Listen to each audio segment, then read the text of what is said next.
and welcome to Grow Love Girl. I'm Jenya, Hi, I'm Adriana. and we found many sources of support all around us and within each other, and we want to share that with other women because there's nothing more important than hope.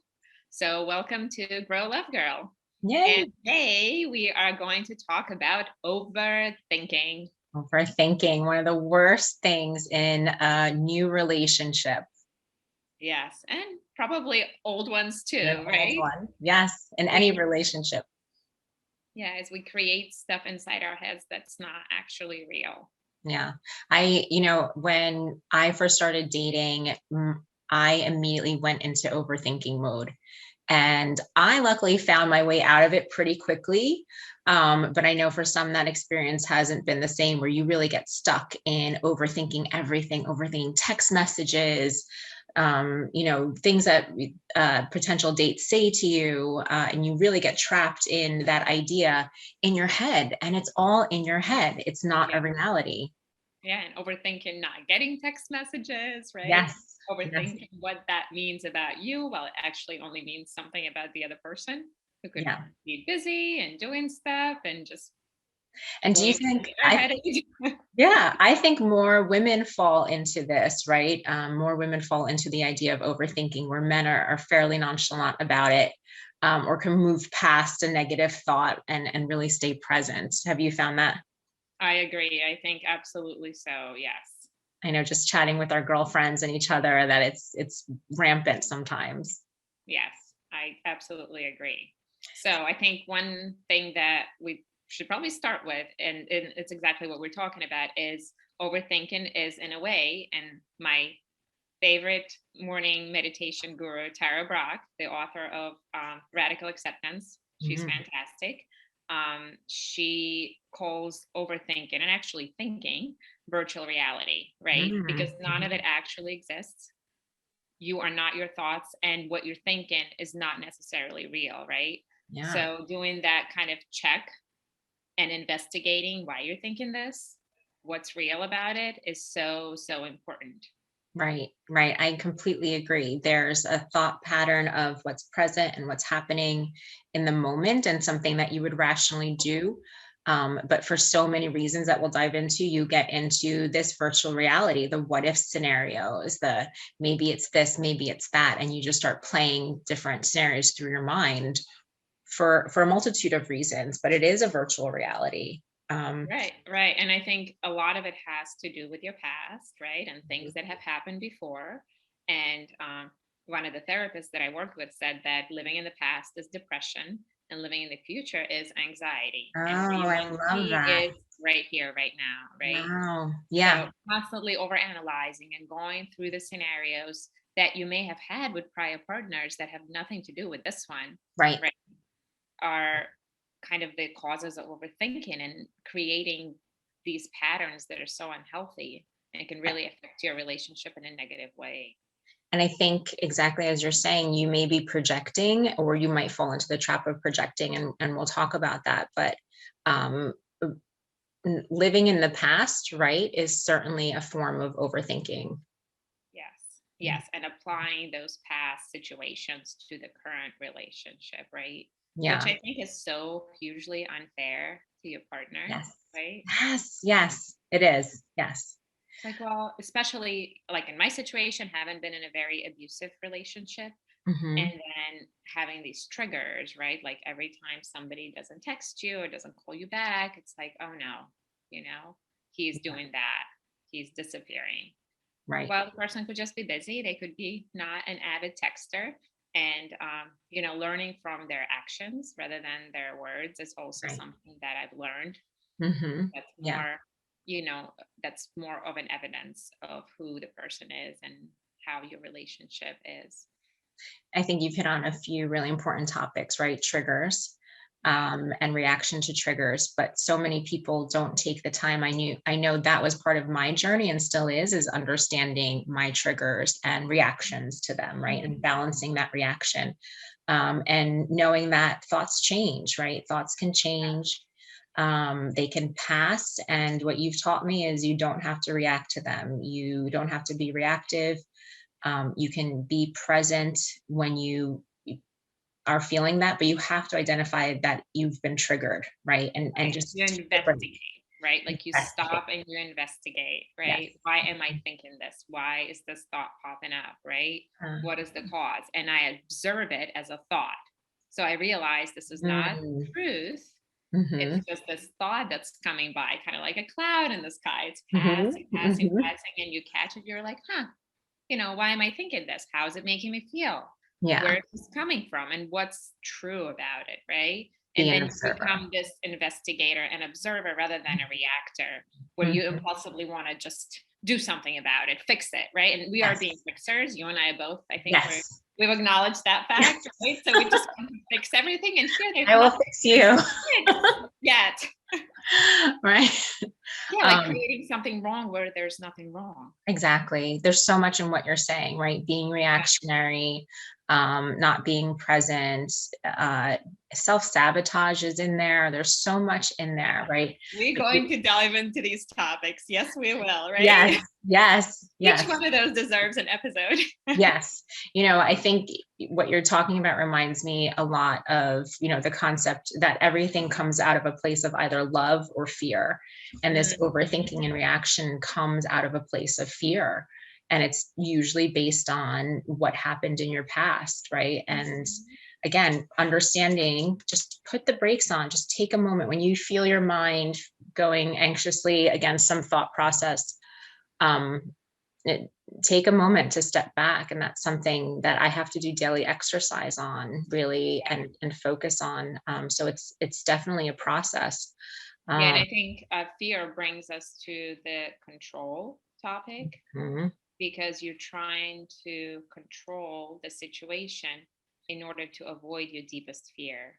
Believe that absolutely. you're not enough and you're not going to be loved, right? Yes. But nobody wants to face that. You don't want to go Right. there. It's a dark place, The it's a dark place. complicated place, and it's a painful place, right? So we're trying to control the situation by overthinking and by creating problems where Yeah. then you can blame the problem rather than actually address your fear. Yeah, yeah. Right. By going through those scenarios and making up those false scenarios, you're trying to also fix them. How can I fix it if this happens? Or if this is, this must be happening and I can fix it this way. Yes. And you're absolutely trying to find a pathway of control and illicit control. But Mhm. again, it's something that's not actually real, right? It's a response to a fear and to a trigger.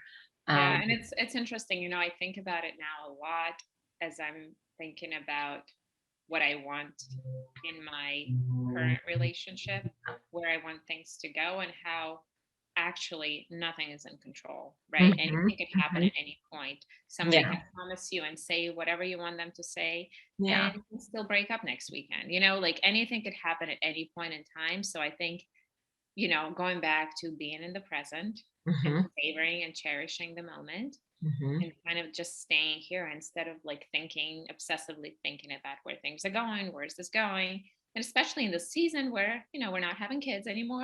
I think you Right. are both done with that. Yes. You're Hope so. not building Yes. like a traditional nuclear family, Yes, so you kind of have some things off the table, and it's almost easier to live in the present in a relationship now because you don't have absolutely. that pressure, Right. right? Right. Absolutely. It's so true. Take that time for yourself.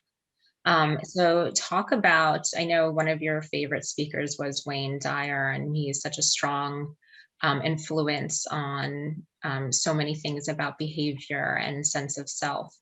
Yes. Um, but what do So you know? sorry, Yeah.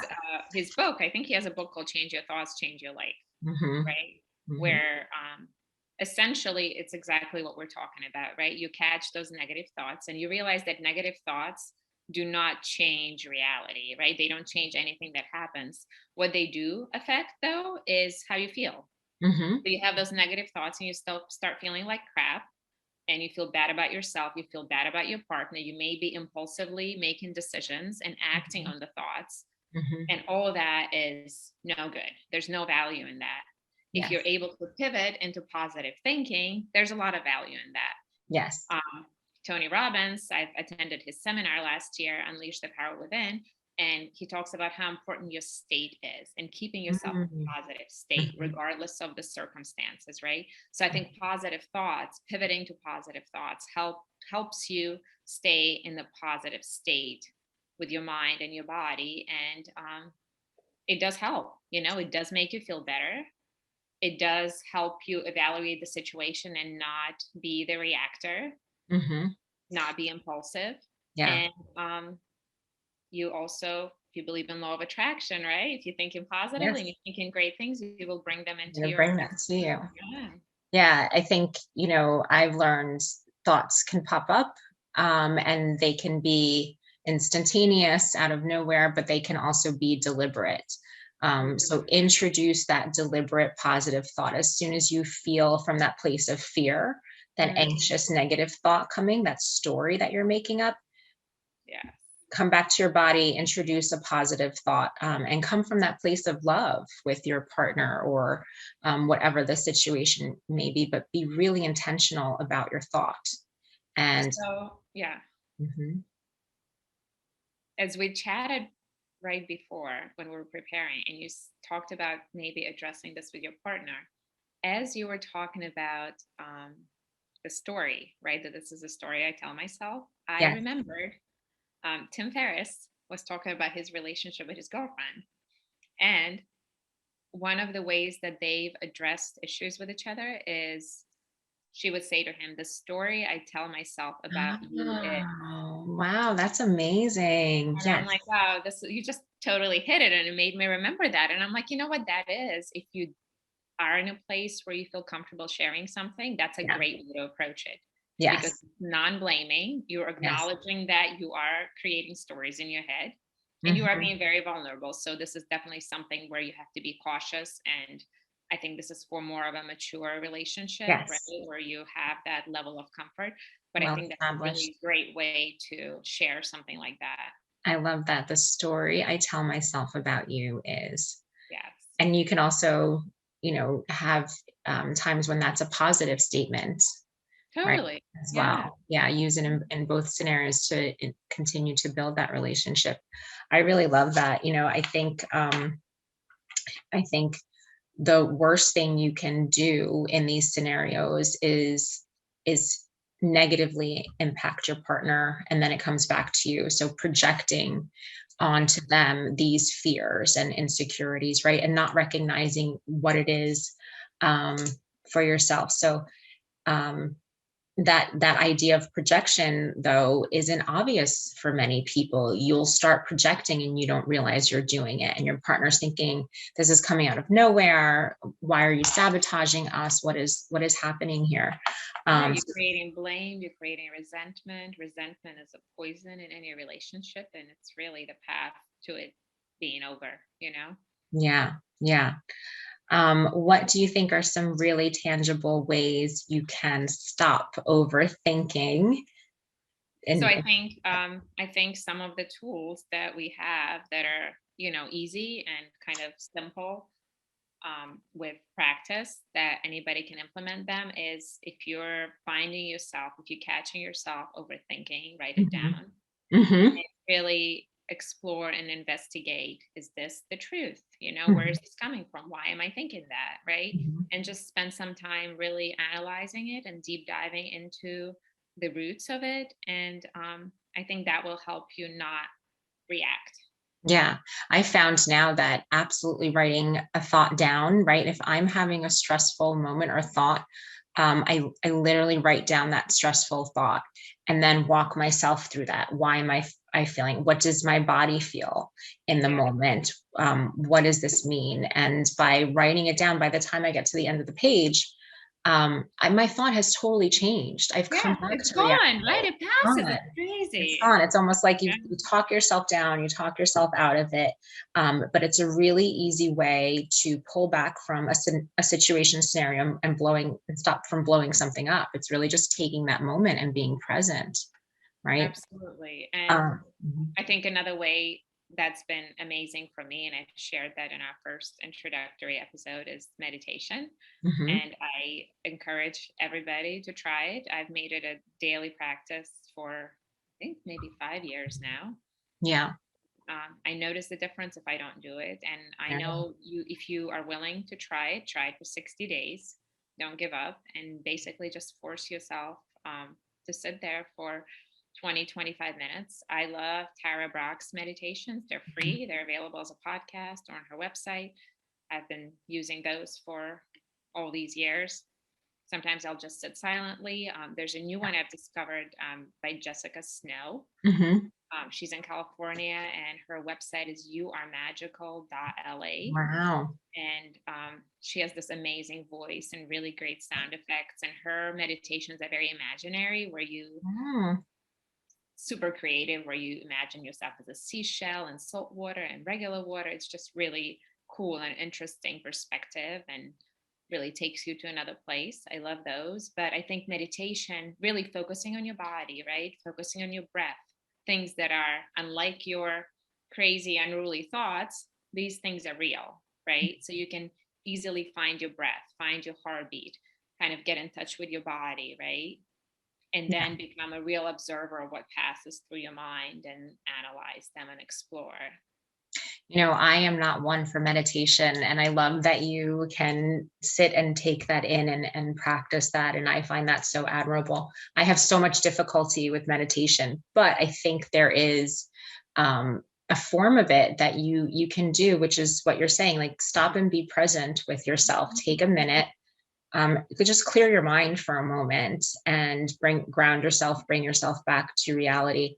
There's actually a breathing technique that you can do to reduce anxiety in the moment, which is really cool. Andrew Huberman from Stanford talks about this in a lot of his talks, where by releasing a large amount of carbon dioxide, you're going to immediately pull down that anxiety level, those neurotransmitters and chemicals that are causing you to have that anxious thought. So the technique is 2 quick breaths in and a long breath out.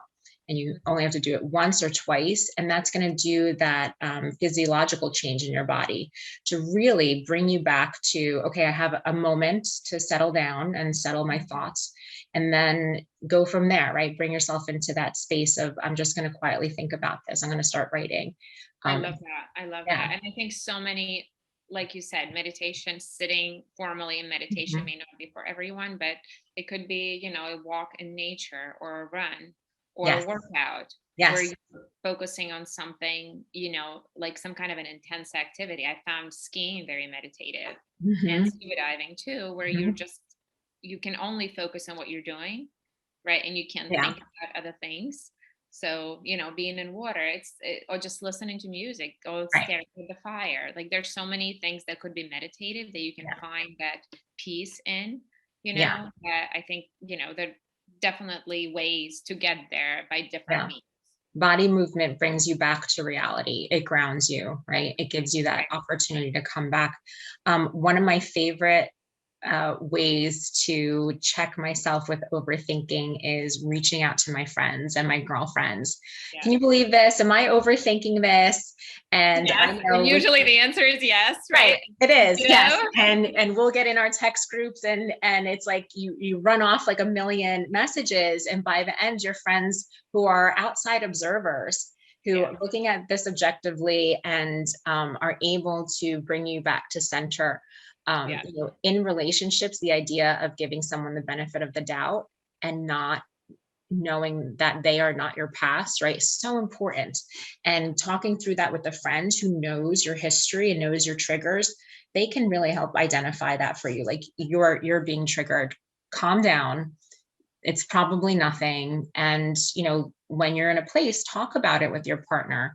But I love having the tool of your friends understanding you innately and helping bring you back to center. Yes, absolutely. Yeah, I think all of those are fantastic tools that most people can use, during their overthinking moments or overthinking days or times, Mhm. and really try to own what they have, to have that self-awareness, right? Right. And to Yeah. really manage to be an observer and not a reactor, to not sabotage relationships, and to have more loving and understanding relationships that are really more based in the present moment rather than Mhm.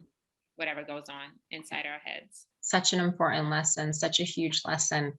Well, I completely agree and appreciate everything that you've said and we've talked about. It's been such an interesting journey moving from overthinking to being present, but it takes a lot of practice, right? It takes Absolutely. Yeah. practice, and it takes support as well. But thank Yeah. you for your time. I really enjoyed our talk. Thank you. Yeah, I think it's important to say that the work is never done, right? That it Mhm. is, you do get better at it. I think you do get kind of more mature in your acts and your Yeah. behaviors, right? And Yes. you become more aware. But you're always a student, right? And Mhm. it's just sort of something that continues. And I don't want anybody to think that, okay, you're perfect now, you fixed everything. it's Yeah. it's a constant work, and it's really just the self-awareness and the exploration. So thank you. I think this was a great one. Yes. And I'll see you at our next video. Thanks, Thank you everyone. very much. Thanks for watching. Bye. Bye.